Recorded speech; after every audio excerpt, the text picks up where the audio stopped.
I'm Bobby Flay at Graceland. Coming up, Elvis, barbecue pizza, and the blues.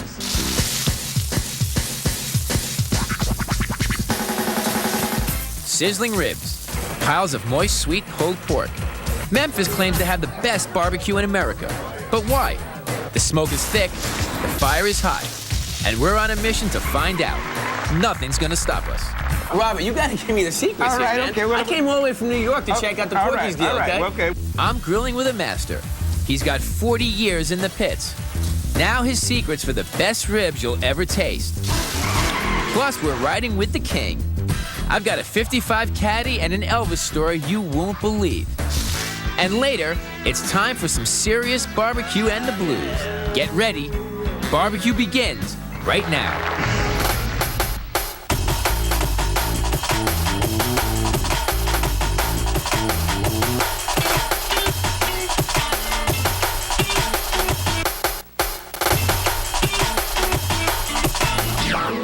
Hi everybody, I'm Bobby Flay, and tonight we're in the heart of the barbecue belt, Memphis, Tennessee.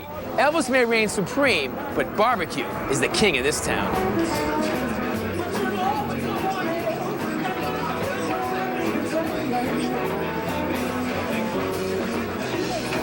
Let's be for real. You want real barbecue, you gotta come to Memphis, hands down.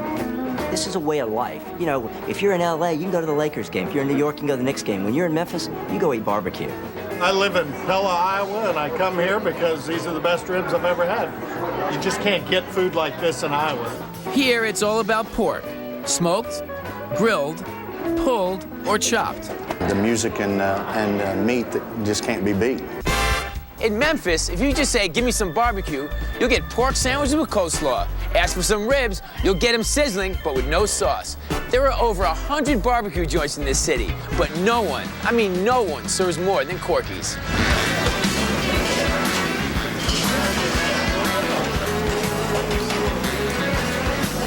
Any given day, there's probably 8,000 to 10,000 slabs of ribs that we're cooking a day. He told me that these were the best ribs that Memphis had to offer, and I'm finding out firsthand that it's absolutely true. My husband thinks he makes the best ribs in the world, so I lied and told him they're as good as his. Corky's got its start back in the 70s when its owners traded in their furniture business for a barbecue joint. The rest is history.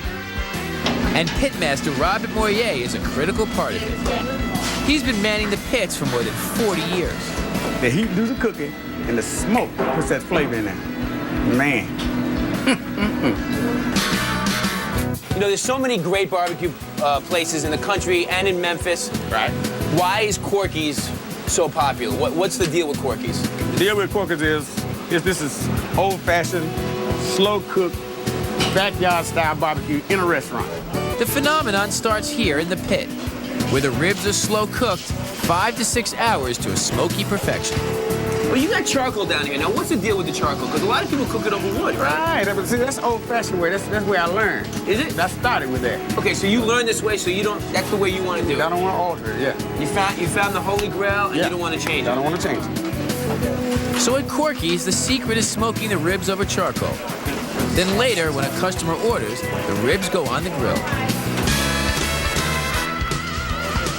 That's where the biggest decision must be made, wet or dry. You see, classic Memphis ribs come without barbecue sauce. But with so many palates to please, Corky serves it both ways. What's the difference between wet and dry ribs? The difference between wet and dry ribs, wet ribs have barbecue sauce. Okay. Dry ribs have dry seasoning.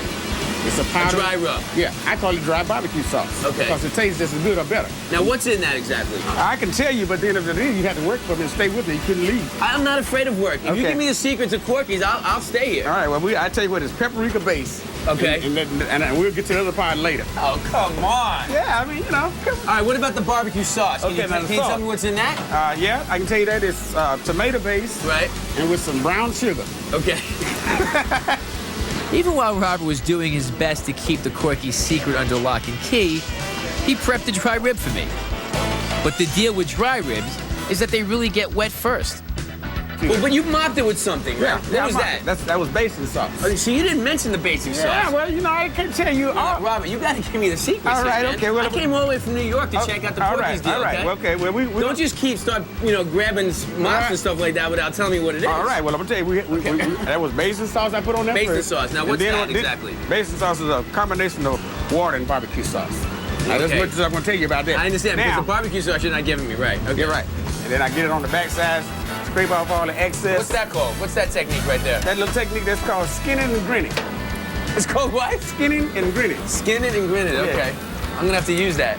And then came the moment of truth. What makes a dry rib a dry rib? All right, so what are you doing there? I'm doing now, I'm putting the shake on there. So you have the special spices, we'll Special call them. spices are all blended together. It's a classic dry rib. Okay. How do you like them? I like them both ways. No, come on. No, really, I like them both ways, but really, If I had two ribs, one was wet and one was dry, which one would you take out of my hand? the dry one. Okay. Yeah, I give you the dry one. Give me the dry one then. Yeah, because see, I was amazed when I found out what the dry was and how good it was. Thank you. Don't burn yourself. I'm not gonna burn Tell me what you think. We know it's hot. What do you think? That's delicious. Tell the truth. Now, what do you It's think? fantastic. Is it good? It's delicious. Yeah. Tender, flavorful. Okay. Got all those things. Good texture too. So you saying that means I can keep my job? Exactly. Yeah. As good as the dry rib was, I'm a wet guy and had to give him a shot. Slather it on. Lapping it on. So you just painted a whole picture just like that. I like the wet ribs better. You like the wet rib better? I do. I don't know what it is. Maybe it's just the You know, either sauce. way, you're my kind of people. You got some ground chilies in there or something like that? No ground chilies in there. No. Why are you smiling? Because there's no chilies in there. There's no chilies in there. When we come back, the table is set, the candle is lit. Elvis's favorite barbecue joint is ready for the king. Wait till you see his favorite barbecue dish. And it's not ribs. And later, they're cooking and I'm eating. One place, two amazing treats. We came all the way to Memphis to try the best ribs in the world. And coming up, it's barbecue and the blues. But first, a barbecue trivia question. Do you know who invented charcoal briquettes? Was it Charles Kingsford, Henry Ford, or Frank Hibachi? The answer when we come right back.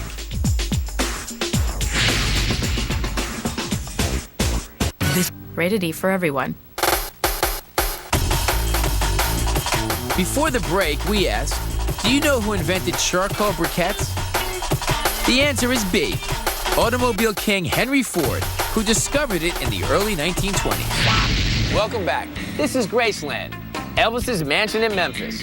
Elvis loved cruising around town in his 55 Caddy, and he loved pizza. So when he got the urge, he'd head downtown, not for just any pizza. Check this out, barbecue pizza. This is Memphis after all.